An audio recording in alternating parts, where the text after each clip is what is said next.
আসসালামু আলাইকুম। Rising stars Asia কাপে বাংলাদেশ ইন্ডিয়া ম্যাচে সুপার ওভার নিয়ে অনেক কোয়েশ্চেন আসছে, বিশেষ করে বৈভব সূর্যবংশীকে কেন ইন্ডিয়া নামায় নাই ব্যাটিং করার জন্য, বাংলাদেশে কেন ইয়াসির আলী রাব্বিকে ব্যাটিং করানো হয়েছে।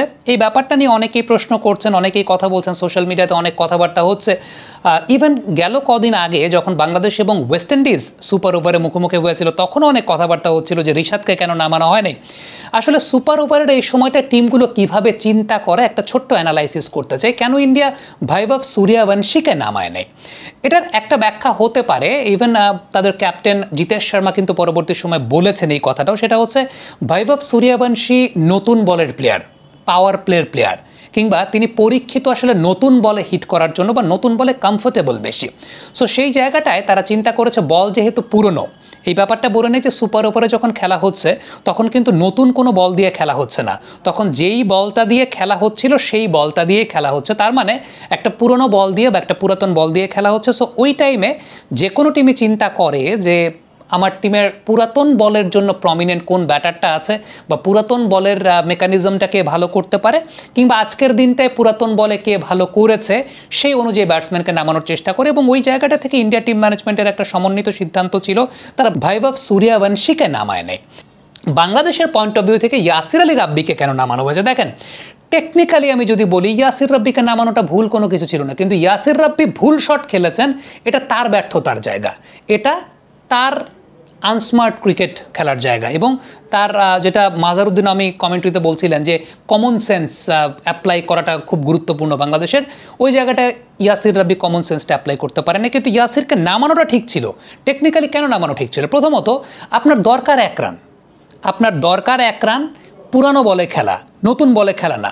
নতুন বলে খেলা হলে হয়তো হাবিবুর রহমান সোহানকে প্রেফার করা যেত, পুরানো বলে খেলা, দরকার এক রান। এরকম একটা সিচুয়েশনে আপনি অবশ্যই দলের সবচাইতে সিনিয়র, দলের সবচাইতে এক্সপেরিয়েন্সড এবং মিডল অর্ডারে যিনি পুরাতন বলে খেলতে পারেন ভালো, ইভেন ওই দিনের ম্যাচটাতে পুরাতন বলে তিনি ভালো খেলেছেন, এরকম কোনো একজন ব্যাটসম্যানকে নামানোটা প্রেফার করা উচিত। হ্যাঁ, মেহরাব অহিনের কথাটাও আসতে পারে, বাট আপনি টেকনিক্যালি চিন্তা করলে এক রান যখন প্রয়োজন তখন দলের সবচেয়ে সিনিয়র প্লেয়ারটার উপরে আপনি ভরসা করবেন, এটা টেকনিক্যাল জায়গা আপনি দলের সবচেয়ে সিনিয়র প্লেয়ারটার উপরে ভরসা করবেন। বাবা এত এনার্জি কই পাও? এই পাওয়ার চুমুকে অ্যাকশন। বাট যেটা ঘটলো সেটা হচ্ছে লং অন অঞ্চলে ফিল্ডার মিড অনটা ভেতরে, এরকম একটা বল আরামসে পুশ করা যায়। মানে আপনি যে কারণে চিন্তা করেছেন যে ইয়াসির রাব্বিকে নামানো দরকার, সোহানকে নামানো যাবে না, যে সোহানের নামালে একটা রিস্ক থাকে, কারণ সোহান তো মারতে যাবে, সোহান মারতে যাওয়ার ওই মিস্টেকটা করবে, সেই মিস্টেকটাই ইয়াসির আলী রাব্বি করেছেন। টিম ম্যানেজমেন্টের তো কিছু করার নাই, টিম ম্যানেজমেন্টের তো কোনো দোষের কিছু নেই। ইয়াসির রাব্বি হি ফেইলড অন দ্যাট ওকেশন। এবং সুপার ওভারের ক্ষেত্রে ব্যাপারটা যেটা হয়, ইভেন ওয়ানডে ফরম্যাটেও যদি আপনি চিন্তা করেন, ওয়ানডে ফরম্যাটে যখন সুপার ওভার হবে বা ওয়ানডে ফরম্যাটে যখন সুপার ওভার হয় তখন তো একেবারেই উচিত না আসলে নতুন বলার ব্যাটসম্যানদেরকে নামানো। বাংলাদেশের আমরা দেখলাম যে ওয়েস্ট ইন্ডিজ বাংলাদেশ ম্যাচে সাইফ হাসান, সৌম্য সরকার, নাজমুল শান্ত তিনজনকে এই জায়গায় প্রেফার করা হয়েছে, which was not good actually. হ্যাঁ, এখান থেকে একজনকে আপনি রাখতে পারেন, হয়তো বা সৌম্য সরকারকে আপনি সেই জায়গাটা রাখতে পারেন, বাহাতি ব্যাটসম্যান, বাহাতি বোলার আকিল হোসাইনি বোলিং করবেন, আপনি রাখতে পারেন। বাট এটার সাথে আপনি এমন প্লেয়ারকে রাখবেন যিনি মিডল অর্ডারে পারদর্শী বা পুরাতন বলের জন্য পারদর্শী, আপনাকে সেই ক্যালকুলেশনটা করতে হবে। আপনি 2019 বিশ্বকাপের যে ওয়ানডে ফরম্যাটের ফাইনাল ম্যাচ ছিল, বেন স্টোকস আর জস বাটলার নেমেছিল খুব সম্ভবত।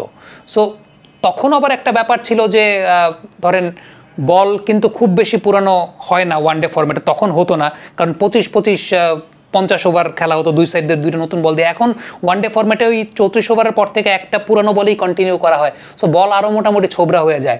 সো এই জায়গাটা থেকে আমার কাছে মনে হয় যে অদূর ভবিষ্যতে টিমগুলোর এটা কিন্তু একটা স্ট্র্যাটেজিক্যাল জায়গা আগে থেকেই ঠিক করে রাখা, বা ট্যাকটিক্যাল জায়গা, ইভেন প্র্যাকটিস মেথডের মধ্যেও চলে আসাটা বাঞ্ছনীয়, যে সুপার ওভারের সময় আমি কোন ব্যাটসম্যানদের উপর ভরসা করব, সুপার ওভারের সময় আমার কোন ব্যাটসম্যানদেরকে রাখা উচিত, কারণ সুপার ওভারে নতুন বল দিয়ে খেলা হয় না, পুরাতন বল দিয়ে খেলা হয়। সো আমার কাছে মনে হয় টেকনিক্যালি দুই টিমে যে ডিসিশন নিয়েছে, they took the right decision, but end of the day better team won on that day. Comment বক্সে আপনাদের মন্তব্য মতামত জানতে চাই।